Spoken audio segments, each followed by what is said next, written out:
आबै जइयो श्रीमान सब, अबियो बैसियो बैसियो आबियो। श्रीमान जी तऽ कोन गाँव भेलै अपन?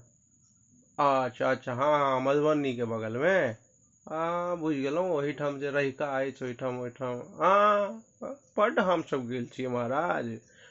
हमसभ जे जइयै अहाँके, हमर सबके पूरा टीम रहे बुझलियै। हाँ, तऽ हमसभ जे छै से अहाँके फुटबॉल लए, वॉलीबॉल लए बहुत गेल छी। अहाँके ओ छलथि हन एकटा ओतऽ ओ जे पीपरके गाछ नहि यऽ एकटा, हाँ ओहिठाम जे छलथि ओ, बड्ड नीक नाम छै यौ, हमरा नाम याद नहि आबि रहल यऽ।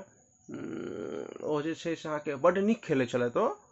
ओहो ओ हाँ, वएह बाय, हमर सबके बड्ड चित्त परिचित छथि। हाँ, एखन जे छै से ओ गाँवमे रहै छथि, आब छोड़ि देलखिन बाहर। हाँ सएह जे होय, लेकिन हमरा सबके अहाँके बड़ा नीक गाँवो बड्ड नीक, आ ओतऽ जे जैतहुँ हमसब खेलै लए तऽ महाराज बुझियौ जे मतलब सब कहता हे खाना ताना खा कऽ तखन जायब, अहाँ सब ओहि गाँव से आयल छी। तऽ हमरो सबके एकटा मतलब खुशी हुए। तऽ अपने सब श्रीमान और अहाँ सब कतऽ रहै छियै? गाँवेमे रहै छी। हाँ, आ बुचिया की करै छथि? बुझि गेलियै बुझि गेलियै, नहि बहुत बहुत नीक। ई फोटो अछि बुचियाके। हाँ, बुच्ची तऽ बड्ड सुन्दर भऽ जाय। देखियौ सब चीज रहतै तऽ व्यवहार नीक छै तऽ भेबे करतै महाराज। लेन देन कोनो चीज छै यौ?